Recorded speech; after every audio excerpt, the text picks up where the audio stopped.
Hello guys, நீங்க பார்க்குறது Tamil anime and நான் தான் உங்க சென்பாய். இந்த வீடியோவில் நருட்டோ எபிசோட் 100 தான் நம்ம பார்க்க போகிறோம். எப்படியோ ஒரு வழியாக 100வது எபிசோட் வந்தாச்சு. இந்த எபிசோடோட ஸ்டார்டிங்லேயே பார்த்தீங்கன்னா இந்த நிஞ்சா அகாடமி காமிச்சு தான் ஆரம்பிப்பாங்க. இந்த இடத்துல பார்த்தீங்கன்னா மெயினாக அந்த டிரான்ஸ்ஃபர்மேஷன் ஜுட்ஸோட இன்னும் கொஞ்சம் ப்ரிப்பேர் பண்ணிக்கன்ட்டு மொய்கிக்கெலாம் டீச் பண்ணுவார் யுருக்கா. மெயினாக அந்த இடத்துல வந்து உங்கள் பேரண்ட்ஸ்லாம் கூட்டிட்டு வாங்க, 5th ஹோகாகேவோட இனாகிரேஷன்லாம் இருக்குது, அந்த லெட்டர்லாம் சைன் பண்ணுங்க மாதிரியான விஷயங்கள்லாம் சொல்லுவார். இதுக்கப்புறமா இந்த பக்கம் திரும்பி பார்த்தா கோனஹாமரு மட்டும் இருப்பான். டே கோனஹாமரு அப்படின்னு சொல்லி கூப்பிடுவார்.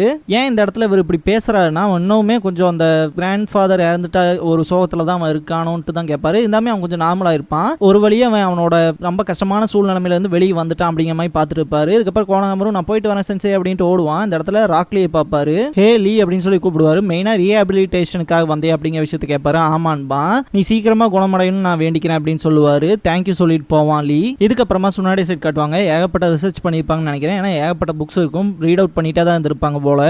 ஆனாலுமே ஒவ்வொரு இமேஜ்லயுமே அவங்களுக்கு ராக்லி தான் தெரியும். மெயினா அவங்க ஒவ்வொரு செல்ஸையுமே எப்படி குணப்படுத்துறதுன்னு பார்த்துட்டு இருப்பாங்க. இது உண்மையாவே டஃபா இருக்க போதுன்னு நினைச்சிட்டு இருப்பாங்க. ராக்லி சைட் காட்டுவாங்க. அவன் விழுந்து எந்திரிச்சுலாம் ரொம்பவுமே ஸ்ட்ரகிள் பண்ணி தான் போய் ஒரு இடத்துல உட்காருவான். இந்த இடத்துல நருட்டோ சொன்ன விஷயம், சக்குரா சொன்ன விஷயம்லாம் ஞாபகத்துக்கு வரும். அதே மாதிரி சுனாடை வந்துட்டு நீ இந்த ஷினோபிங்கிற விஷயத்தை விட்டுட்டு வேற ஏதாவது வழியை தேடிக்க அப்படின்லாம் சொல்லியிருப்பாங்களே, அந்த விஷயத்தெல்லாம் ரிமெம்பர் பண்ணி பார்த்துட்டு இருப்பான். இந்த இடத்துல தலைவன் ரொம்பவுமே சோகமா உட்காந்துட்டு இருப்பான். Sensei and student the bond of the shinobi அப்படிங்கிற இந்த எபிசோடோட டைட்டில் போட்டு ஸ்டார்ட் பண்றாங்க. இந்த வீடியோவை ஃபுல்லா பார்க்க போறீங்கன்னா ஒரு லைக் போட்டு ஸ்டார்ட் பண்ணுங்க.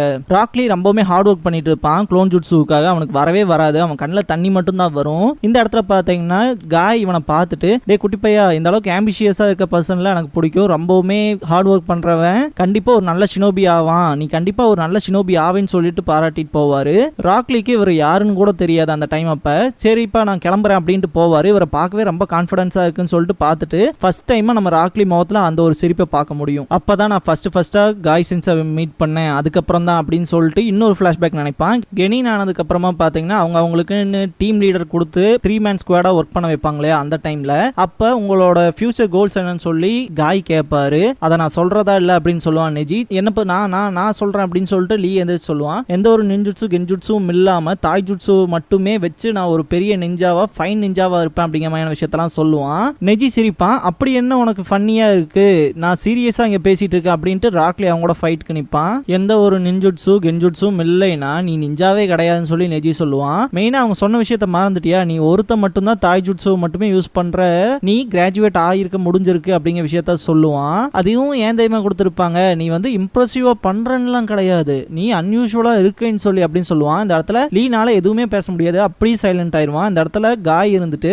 ஒருத்தனுக்கு ஒரு ஒர்க் செய்ய போறோம்னா அது மேல பேஷன் இருந்தா போதும், கண்டிப்பா அவன் அதுல சக்சஸ் ஆயிருவான் அப்படிங்கிற விஷயத்த சொல்லுவாரு. மெயினா இந்த மாதிரியான டைம்ஸ்ல ஒரு நல்ல குட் ரைவல்ஸை வச்சுக்கோங்க, நல்ல ஒரு ஹெல்த்தி காம்படிஷனா வச்சுக்கோங்க, அதை எந்த இடத்துலையும் மோசமா போறக்கு விட்டுறாதீங்க. உங்களுக்கு பேஷனும் ஹார்ட் ஒர்க்கும் இருந்தா போதும், நீங்க என்ன நினைக்கிறீங்களோ அதை சாதிக்கலாம் அப்படிங்கிற விஷயத்தெல்லாம் சொல்லியிருப்பாரு. அந்த இடத்துல இருந்து தான் பாத்தீங்கன்னா லீயே அவர் மேல இன்ஸ்பயர் ஆயிருப்பான். இதுக்கப்புறமா ககாஷி சென்சேவை காட்டுவாங்க. அவர் புக் படிச்சுட்டு வருவாரு. இந்த இடத்துல நீ 17 நிமிஷம் 32 செகண்ட் லேட்டரான்னு காய் சென்சே சொல்லுவாரு. மெயினா இந்த இடத்துல ஒரு ரைவல்ரி காம்படிஷன் நடக்கும். இது உங்க எல்லாத்துக்குமே ப்ராப்பராகவே தெரியும்னு நினைக்கிறேன். ககாஷி இருந்துட்டு அப்ப இந்த ஒரு போட்டி நான் தான் சூஸ் பண்ணும் இல்லையான்னு சொல்லிட்டு கேட்பாரு. ஆமா அப்படின்பாரு. மெயினா தாய் ஜுட்ஸு டெக்னிக்கா இல்ல 100 மீட்டர் டேஷா இல்ல வேற ஏதாவது மாதிரியான சாப்பிட்ற கான்டெஸ்ட் மாதிரி இது வைக்க போறியா இல்ல பிரீத் இது அடக்கி வைக்கிற மாதிரியான காம்படிஷனா, எதுவா இருந்தாலும் ஓகேடா அப்படின்பாரு. இந்த இடத்துல நெஜி காய் அப்புறம் டென் லீ அவங்க எல்லாருமே ரொம்பவுமே என்ன விஷயத்த ககாஷி சொல்ல போறாங்க மாதிரி ஆர்வமா பார்த்துட்டு இருப்பாங்க.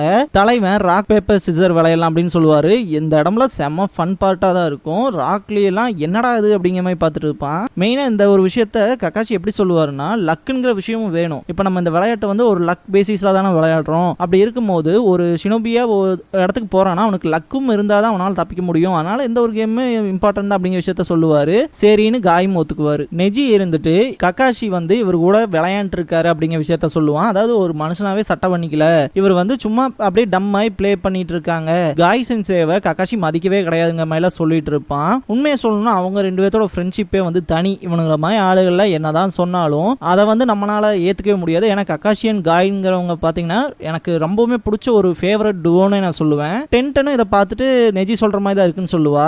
இதுக்கப்புறமா காய் சைட் காட்டுவாங்க. இந்த பேட்டில் வந்து அவர் அக்செப்ட் பண்ணிக்குவாரு. கண்டிப்பா நான் தோக்க மாட்டேன், அப்படி தோத்தா கிட்டத்தட்ட நான் 500 லேப் நம்ம லீஃப் வில்லேஜை சுத்தி வருவேன், அதுவும் கைகளால் அப்படிங்கிற விஷயத்தெல்லாம் சொல்லுவாரு. இதை கேட்ட நெஜிலாம் இவர் என்ன 7 வயசு குழந்தை மாதிரி நடந்துகிட்டு இருக்க, இதெல்லாம் சாத்தியமே கிடையாது அப்படிங்கிற விஷயத்த சொல்லுவான். ராக்லியுமே காய் சென்சேவா இருந்தாலுமே அது அவருக்கு கஷ்டம் தான் அப்படிங்கிற மாதிரி தான் திங்க் பண்ணுவான். இந்த ஒரு விஷயத்த திரும்ப சொல்றேன்னு ககாஷி கேட்பாரு. நான் அதை ப்ராமிஸே பண்றேன்டா அப்படின்னு சொல்லிட்டு ராக் பேப்பர்னு சொல்ல வருவாங்க. இந்த இடத்துல காய் சென்சே வந்து பிரசன்ட்ல இருக்க லீயை தொடுவாரு.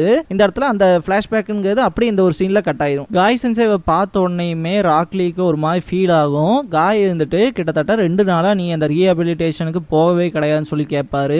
மெயினா நான் இங்க இருக்கேங்கிறத எப்படி கண்டுபிடிச்சிங்கலாம் கேட்பான். உன்னை பத்தி எனக்கு தெரியாதாடா அப்படின்பாரு. இந்த இடத்துல தானே ஃபர்ஸ்ட் என்னோட ட்ரீம்ஸ் கோல் எல்லாத்தையுமே நான் ரிவீல் பண்ணேன், அதனால தான் இங்க உட்காந்துருக்கேன். நான் ஃபர்ஸ்ட் சொன்ன விஷயங்கள்லாம் உங்களுக்கு ஞாபகம் இருக்கான்லாம் கேட்பான். காய் வந்துட்டு அந்த பழைய விஷயங்களை ரிமெம்பர் பண்ணி பார்ப்பாரு. ஆனா இதுக்கு முன்னாடி அகாடமி சைட்லாம் பாத்தீங்கன்னா இந்த அளவுக்கு வந்து காய் சென்ஸ் அளவுக்கு யாருமே வந்து இவனுக்கு ஒரு சப்போர்ட் கொடுத்துருக்க மாட்டாங்க. கிட்டத்தட்ட அவன் ஃப்ரெண்ட்ஸும் கூட அவனுக்கு எந்த ஒரு சப்போர்ட்டுமே கொடுத்துருக்க மாட்டாங்க. சரி, கூட படிக்கிறவன் தான் அப்படி இருக்கானா, உண்மையாவே ஒரு டீச்சர் வந்து அப்படி இருக்கலாமா? ஒரு லேமான ஸ்டூடெண்ட்டை கண்டா இலக்காரமா பார்க்கலாம், அது எனக்கு பிடிக்கவே பிடிக்காத ஒரு விஷயமா தான் இப்போ வரைக்குமே இருக்கு. மெயினா இந்த இடத்துல லீ சொல்ற விஷயங்கள்லாம் நமக்கே ரொம்ப கஷ்டமா இருக்கும். உண்மையை சொல்லணும்னா இவர் வந்ததுக்கு அப்புறம் தான் பாத்தீங்கன்னா லீ அவனோட எஃபர்ட்ஸை ஃபுல்லா போட ஆரம்பிச்சிருப்பான். ரொம்பவுமே ஹார்ட் ஒர்க் பண்ணியிருப்பான். எப்போ ஒருத்தன் தன்னை தானே நம்புறானோ அப்பதான் எல்லா விஷயமே மாறும். என்னோட ஓன் ஸ்ட்ரென்த்தை நான் நம்பினப்பதான் எனக்கும் எல்லா விஷயமுமே மாறுச்சு, அதுக்கெல்லாம் காரணம் நீங்க தான்ங்கிற மாதிரி நிறைய விஷயங்கள் சொல்லிட்டு இருப்பான். அதுக்கான இம்பார்ட்டன்ஸ்ல எனக்கு கொஞ்சம் கொஞ்சமா புரிய ஆரம்பிச்சது அப்படிங்கிற விஷயத்தெல்லாம் பேசிட்டு இருப்பான். ஒரு கட்டத்துக்கு மேல அவன் கண்ணில் தண்ணி வர ஆரம்பிக்கும். மெயினா இந்த சுனாடே சொல்லியிருப்பாங்க இல்லையா, ஒரு 50% தான் இருக்கும் அப்படிங்கிற மாதிரி இந்த சர்ஜரிங்கிறது. இப்ப ஒரு 50% அவன் சாகறதுக்கான வாய்ப்பு தான் இருக்குதுங்கிறப்ப அது அவனுக்கு எவ்வளவு வலிக்குங்கிற விஷயத்த தான் இந்த இடத்துல வந்து காமிச்சிருப்பாங்க. லீ ரொம்பவுமே அழுவான். இந்த இடத்துல பாத்தீங்கன்னா மெயினா காய் சென்சே கிட்ட இதுக்கு முன்னாடி நடந்த விஷயங்கள், நான் ஹார்ட் ஒர்க் போட்டதே எல்லாமே இப்ப மாறி போச்சு, இப்ப இருக்க நிலைமையே வேற, எவ்வளவுதான் நான் என்ன நம்பினாலும் எனக்கான விஷயம் இந்த உலகத்துல மாற போறது இல்லை அப்படிங்கிற விஷயத்தெல்லாம் சொல்லுவான். இந்த இடத்துல 2 விதமா காட்டுவாங்க. கிட்டத்தட்ட சின்ன பையனா இருந்தான் இல்லையா லீ, அந்த டைம் அப்பெல்லாம் அவனுக்கு என்ன மாதிரியான விஷயங்கள் அவன் பண்ணணும்னு சொல்லுங்க சென்சே, அதே மாதிரி இந்த 8 இன்னர் கேட்ஸா ஃபர்பிடன் ஜுட்ஸுவா என்னோட கோலுக்கு இதை ஹெல்ப் பண்ணணும்னா கண்டிப்பா நான் கத்துக்கிறேன்ங்கிற விஷயத்தெல்லாம் சொல்லியிருப்பான். ஆனா இந்த பிரசன்ட் டைம்ங்கிற விஷயத்துல பாத்தீங்கன்னா இப்ப நான் என்னதான் பண்றது, ஏன் எனக்கு இப்படி ஒரு சாபம் கிடைச்சிருக்கு, என்ன மாதிரி பசங்கள்லாம் என்னதான் பண்றது அப்படிங்கிற மாதிரியான விஷயங்கள் தான் அவன் பேசிட்டு இருப்பான். மெயினா அது ரொம்பவுமே நம்மளை ஹர்ட் பண்ற மாதிரி தான் இருக்கும். உண்மையை சொல்லணும்னா நம்மளோட ரியல் லைஃப்ல நம்ம எவ்வளவு பெயின் அனுபவிச்சிருப்போமோ அந்த ஒரு விஷயத்தை காட்டும். கிட்டத்தட்ட ஒரு டாப் ப்ரியாரிட்டியில இருக்க ஸ்டூடெண்ட்டுக்கும் நம்மளுக்கும் எக்ஸாம்பிள் வச்சு காட்டுவாங்க இல்லையா, அந்த மாதிரியான மோசமான விஷயங்கள் தான் நமக்கு இந்த ஒரு இடத்துல லிட்டரலாவே ஞாபகத்துக்கு வரும். லீயும் கூட கொஞ்சம் அதிர்ஷ்டம் பண்ணியிருப்பான் போலக்கு, காய் சென்சே மாதிரி ஒரு ஆள் இருந்திருக்காரு.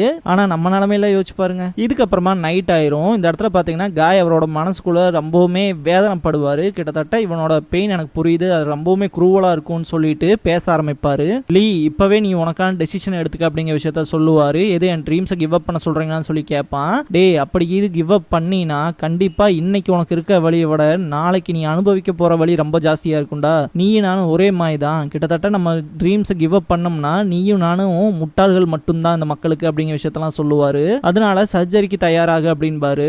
லீ ஒரு மாதிரி உட்காந்துட்டே இருப்பான். இதுக்கப்புறமா சுனாடே சைட் காட்டுவாங்க. சிஜுனே உள்ள போவாங்க. இந்த செல் ஆக்டிவேஷன் ஜுட்ஸு எப்படி போயிட்டு இருக்குன்னு சொல்லி கேட்பாங்க. மெயினா சுனாடே சொல்ற விஷயம் என்னன்னா கிட்டத்தட்ட இது எல்லாமே சக்கராவை பொறுத்து தான். உண்மையை சொல்லணும்னா ஏகப்பட்ட செல்ஸ் இருக்கு. Skin cells, internal organ cells, muscular cells, இது எல்லாத்தையுமே ஒரே சமயத்தில் ஆக்டிவேட் பண்ண வேண்டியதுதான் ரொம்பவுமே கஷ்டமான விஷயங்கள் சொல்லுவாங்க. இதை கேட்ட சீசனே வந்துட்டு அப்ப இது கொஞ்சம் மோசமா தான் இருக்க போகுது அப்படிங்கிற விஷயத்த சொல்லுவாங்க. ஏன் என் பொறுமையை சோதிக்கிறியான்பாங்க சுனாடே. என் முழு நம்பிக்கையுமே உங்க மேலதான் சீசனே சொல்லுவா. இதுக்கப்புறமா லீ சைட் காட்டுவாங்க. லீ ரொம்பவுமே அழுதுட்டே இருப்பான். மெயினா இந்த இடத்துல அவன் என்ன விஷயத்த சொல்லுவானா, இதுக்கு முன்னாடி பாத்தீங்கன்னா இந்த ககாஷியும் காயும் வந்து அந்த ராக் பேப்பர் சீசர் விளையாண்டு இருப்பாங்க இல்லையா, அந்த டைம்ல வந்து ககாஷி வந்துட்டு சொல்லியிருப்பா இல்லையா, ஸ்கில்ஸ் மட்டுமே அவன் மனுஷனுக்கு பார்த்தாது, அவனுக்கு ஒரு சில நேரங்கள்ல லக்கும் தேவைப்படுங்க விஷயத்த. ஆனா இந்த இடத்துல அப்படி இல்ல, இது ஒன்றும் கேம் இல்லையே லக்கை டிசைட் பண்றதுக்கு என் வாழ்க்கை அப்படிங்கிற மாதிரி தான் சொல்லிட்டு இருப்பான். மெயினா அந்த இடத்துல காய் சென்சர் சொல்றது ஒரே ஒரு விஷயம் தான், அந்த கேமுக்கு அப்புறம் என்னாச்சுங்கிறது உனக்கு ஞாபகம் இருக்கா அப்படின்னு சொல்லி கேட்பாரு. லீயும் நினைச்சு பார்ப்பான். உண்மையை சொல்லணும்னா அந்த இடத்துல ககாஷி கிட்ட அவர் தோத்து போயிருப்பாரு. அந்த 500 லேப்ஸுமே அவரோட கைகளை யூஸ் பண்ணி நடந்திருப்பாரு. எல்லாருமே சிரிப்பாங்க. ஆனா அவரோட டிட்டர்மினேஷன் மட்டும் அவர் என்னைக்குமே விட்டு கொடுத்ததா சரித்திரமே இல்லைங்க மாதிரி தான். அவர் வேலையை மட்டும் அவர் பார்த்துட்டு போயிட்டே இருப்பாரு. நைட்டே ஆயிரும். இந்த இடத்துல இதெல்லாம் ஒண்ணுமே கிடையாது, நடந்து போயிட்டு இருப்பாரு. குறுக்கால பாத்தீங்கன்னா லீ வந்து நிப்பான். இங்கதான் ககாஷி சென்ஸ் யாருமே இல்லையே, நீங்க இவ்வளவு கஷ்டப்படுறத பாக்குறதுக்கு அப்படிங்கிற விஷயத்த கேட்பான். மெயினா ஒரு ஆம்பளைங்கிறவன் ஒரு ப்ராமிஸ் பண்ணி கொடுத்துட்டானா அதை கண்டிப்பா செஞ்சு கொடுத்தே ஆகணும், அது அவனை கொல்ற விஷயமா இருந்தாலும் சரி அப்படிங்கிற விஷயத்தெல்லாம் சொல்லுவாரு. லீ சிரிச்சுக்கிட்டே எப்படி உங்களுக்கு மட்டும் இப்படி டிஃபரெண்டான ரூல்ஸ் எல்லாம் போட்டுக்கிறீங்க அப்படின்னு சொல்லி கேட்பான். நல்ல கொஸ்டின் தாண்டா அப்படின்ட்டு, நான் உனக்கு சொல்றேன் ஆனா இதை வெளியே யார்கிட்டையும் சொல்லிக்க, நமக்குள்ளே வச்சுக்க அப்படிங்கிற விஷயத்த சொல்லுவாரு. மெயினா என்ன விஷயத்தெல்லாம் சொல்லுவாருன்னா, இப்படி பண்றதுனால 2 பெனிஃபிட் இருக்குன்னு சொல்லுவாரு. ஃபர்ஸ்ட் விஷயம் என்னன்னா, கிட்டத்தட்ட இந்த ஒரு இடத்துல நான் தோத்தேன்னா அந்த 500 லேப்ஸ் ஓடுறேன்னு சொன்னேன் இல்லையா, அதனால நான் அடுத்த தடவை ஜெயிக்கிறதுக்கான வாய்ப்பு ஜாஸ்தியா இருக்கும். அது மட்டும் இல்லாம ரெண்டாவது விஷயமா நான் ஒரு இன்டென்சிவான ட்ரைனிங் எடுத்த மாதிரி இருக்குங்கிறத சொல்லுவாரு. பிரில்லியன்ட்லாம் லீ பாராட்டுவான். இந்த இடத்துல மெயினா செல்ஃப் ரூல்ஸ் போட்டுக்கிறது தான் ரொம்பவுமே நல்லது. அதுதான் என்ன இன்னைக்கு வரைக்குமே ஜெயிக்க வைக்குதுங்க விஷயத்த சொல்லுவாரு. இதுக்கப்புறமா தான் பாத்தீங்கன்னா லீயுமே அவனோட செல்ஃப் ரூல்ஸ் வந்து கிரியேட் பண்ண ஆரம்பிப்பான். இந்த இடத்துல வந்து பாத்தீங்கன்னா காய் கூட நானும் இதை பண்ண போறேன் அப்படின்ட்டு இறங்குவான். இந்த இடத்துல அப்படின்னா நான் இன்னொரு ரூல் ஆட் பண்ண விரும்புறேன் அப்படின்ட்டு காய் என்ன விஷயத்த சொல்லுவாருன்னா, என் கூட இதே மாதிரி கீப் அப் பண்ணி உன்னால வர முடிஞ்சதுன்னா கண்டிப்பா என்கிட்ட இருக்க எல்லா திறமையுமே உனக்கு டீச் பண்றேன். அது மூலமா நீ ஒரு நாள் இல்ல ஒரு நாள் கண்டிப்பா ஒரு பெரிய நிஞ்சாவா ஆவ அப்படிங்கிற விஷயத்த ப்ராமிஸ் பண்ணுவாரு. பிரசன்ட்ல இருக்க லீயை காட்டுவாங்க. அது எப்படி என்னால மறக்க முடியும், அன்னைக்கு தான் நான் செல்ஃப் ரூல்னாவே என்னங்கிறத கத்துக்கிட்டேன் அப்படிங்கிற விஷயத்தெல்லாம் சொல்லுவான். இந்த இடத்துல காய் இருந்துட்டு கண்டிப்பா அந்த சர்ஜரி சக்சஸ் ஆகும், எப்படி இருந்தாலும் நம்ம கஷ்டப்பட்டு பார்த்தா தானே தெரிய போகுது, உண்மையை சொல்லணும்னா நீ அந்த சர்ஜரியில செத்தா நானும் உன் கூட சேர்ந்து செத்துறேன் அப்படிங்கிற விஷயத்த சொல்லுவாரு. மெயினா அதை ப்ராமிஸ் பண்ணுவாரு. இந்த இடத்துலலாம் லீக்கே கண் கலங்கிரும். அழுதுகிட்டே ஓடி போய் காய் சென்சே அப்படின்னு சொல்லி கட்டி பிடிப்பான். இந்த இடத்துல லீயோட தலையை தொட்டுட்டு சிரிப்பாரு காய் சென்சே. இதுக்கப்புறமா நைட் ஆயிடுச்சு இல்லையா, சே வா போலாம் அப்படின்னு சொல்லிட்டு லீய காய் கூப்பிடுவாரு. Yes sir அப்படின்பா. விடிஞ்சிரும். சீசனே முழிச்சு பார்த்தா சுனாடே அந்த இடத்துல இருக்க மாட்டாங்க. ஓடி போய் பார்ப்பாங்க. அந்த ஒரு 50% விஷயத்த அடிச்சு விட்டு 58% போட்டு வச்சிருப்பாங்க. இதை பார்க்குற சீசனேக்கே அவ்வளோ சந்தோஷமா இருக்கும். லீயோட சர்வைவல் பர்சன்டேஜ் இந்த அளவுக்கு எச்சா இருக்குங்கிறத. சுனாடேவோட ஹொக்காகே இனாகிரேஷன் பார்த்தீங்கன்னா இன்னைக்கு தான். இந்த இடத்துல தான் பார்த்தீங்கன்னா அவங்க மெயினாக ஒரு விஷயத்த சொல்லுவாங்க. இதுக்கப்புறம் இந்த லீஃப் வில்லேஜை நான் ப்ரொடெக்ட் பண்ண போறேன், அதுவும் 5th ஹொக்காகேவா அப்படின்னு சொல்லுவாங்க. இதுக்கப்புறமா ஹொக்காகே ஸ்டோன் ஃபேஸை காட்டுவாங்க. அதுக்கப்புறம் மெயினா 3rd ஹொக்காகேவோட ஸ்டோன் ஃபேஸை காட்டி இந்த எபிசோட முடிக்கிறாங்க. இந்த எபிசோடோட இந்த சர்ச்சிங் ஃபார் சுனாடேங்கிற ஆர்க்கும் முடியுது. இதுக்கப்புறமா 101 எபிசோட் பார்த்தீங்கன்னா ஒரு ஃபில்லர் எபிசோட் மாதிரி சொல்லலாம். அது எந்த ஒரு ஆர்க்கோடையுமே கனெக்ட் ஆகாது. இதுக்கப்புறமா என்ன எல்லாருமே எதிர்பார்த்த நருட்டோவோட ஃபர்ஸ்ட் மூவி தான். அதை நான் சீக்கிரமாவே அப்லோட் பண்ணிடுவேன். எனக்கு தேவையான விஷயம்லாம் என்னன்னா, அந்த ஒரு மூவிக்கு ஒரு 1K லைக்ஸ்னாவது போகணும்னு நான் நினைக்கிறேன். என்ன ரீசன்னா இப்போ வரைக்குமே ஒரு 100 லைக்கும் கூட எதுவுமே அவ்வளோவா தாண்டலேன்னு நினைக்கிறேன். இது உண்மையாமே ரொம்பவுமே கஷ்டத்தை மட்டும் தான் கொடுக்குது. என்னன்னா எவ்வளவோ ஹார்ட் ஒர்க் போடுறோம், தூங்கில ரொம்ப நாள் ஆச்சு. கிட்டத்தட்ட நான் வந்து வாய்ஸ் ஓவர் கொடுத்துருக்கேன். எடிட்டர்லாம் ரொம்பவுமே கஷ்டப்பட்டுட்டு தான் இருக்கான். என்னன்னு சொல்லணும்னா அவனோட ஒர்க்கை பூரா காலையில் பார்த்துட்டு கிட்டத்தட்ட நைட்டு ஒரு 12:30 1 மணி வரைக்கும்லாம் தூங்கலை அப்படிங்கிற விஷயத்தெல்லாம் சொல்லும்போது அவ்வளோ கஷ்டமா இருக்கு. ஆனால் அந்த அளவுக்கு கூட லைக்ஸுங்கிறது வர மாட்டேங்குது. அதனால தான் இந்த ஒரு விஷயத்த சொல்கிறேன். அதே மாதிரி நம்ம யூடியூப் சேனலோட மெம்பர்ஷிப்போட லெவல்ஸ்லாம் நான் மாற்றிருக்கேன். கிட்டத்தட்ட வெறும் 30 ரூபா தான் ஸ்டார்டிங்கில். அதே மாதிரி 60, 90. உண்மை சொல்லணும்னா ஒரு ஸ்டூடெண்ட் பேக் கூட நீங்கள் போட்டுக்கோங்களேன், ஒரு 30 ரூபா தான். அது ஜஸ்ட் ஒரு பாக்கெட் மணி மாதிரி ஸ்பெண்ட் பண்ணிங்கன்னா நல்லா இருக்கும். அதுக்கு ஏற்ற மாதிரி நான் எக்ஸ்க்ளூசிவ் மெம்பர்ஸ் ஒன்லி வீடியோவும் அப்லோட் பண்ணுறேன். நீங்கள் எந்த அளவுக்கு எனக்கு ஒரு சப்போர்ட் கொடுக்குறீங்களோ அதுக்கேற்ற மாதிரி தான் பார்த்தீங்கன்னா நம்ம சேனலுமே க்ரோ ஆகும். நான் ஃபஸ்ட்டாக நருட்டோவோட எபிசோட் 1 வந்து நான் அப்லோட் பண்ணுறப்ப பார்த்தீங்கன்னா ஏகப்பட்ட ஸ்ட்ரகிள். உண்மை சொல்லணும்னா இதை வந்து நான் நியூ இயருக்கு வந்து இந்த சேனலை ஸ்டார்ட் பண்ணுங்கிறது தான் என் ஐடியாவே இருந்துச்சு. பட் ஆனால் ஏகப்பட்ட காப்பிரைட் கிளைம்ஸ் வந்துச்சு. ஏன்னா அந்த டைமில் வந்து எனக்கு அவ்வளோவா தெரியாது. அதுக்கப்புறம் தான் பார்த்தீங்கன்னா என் ஃப்ரெண்டு வந்துட்டு எடிட்டராக வந்தான். அண்ட் இப்படிலாம் பண்ணலாண்டா மாப்பிள்ள அப்படின்னு சொன்னான். அந்த ஒரு விஷயம் தான் பார்த்தீங்கன்னா என்னை மோட்டிவேட் பண்ணிச்சு. அதுக்கப்புறம் அடுத்தடுத்து வீடியோஸ் போட வச்சுது. இருந்தாலுமே இந்த ஒரு இடத்துல எனக்கு அவனுக்கு இருந்த சந்தேகம்லாம் இதெல்லாம் கொஞ்சம் ரீச் ஆகுமா அப்படிங்கிற மாதிரி தான் திங்க் பண்ணிட்டு இருந்தோம். ஆனால் இந்த அளவுக்குலாம் வரும்னு நான் எதிர்பார்க்கல. இந்த அளவுக்கு நம்ம சேனல் க்ரோ ஆகிறதுக்கு ஹெல்ப் பண்ண உங்க எல்லாத்துக்குமே தேங்க்ஸ். இந்த வீடியோ பிடிச்ச லைக் பண்ணுங்க. நருட்டோவோட ஃபுல் அனிமே சீரிஸ் பார்க்கணும், தொடர்ந்து பார்க்கணும் அப்படின்னா நான் ஃபியூச்சரில் அப்லோட் பண்ணிட்டே தான் இருக்க போறேன். ஸோ சப்ஸ்கிரைப் பண்ணி வச்சுக்கோங்க வீடியோவை தவறாம பார்க்கறதுக்கு.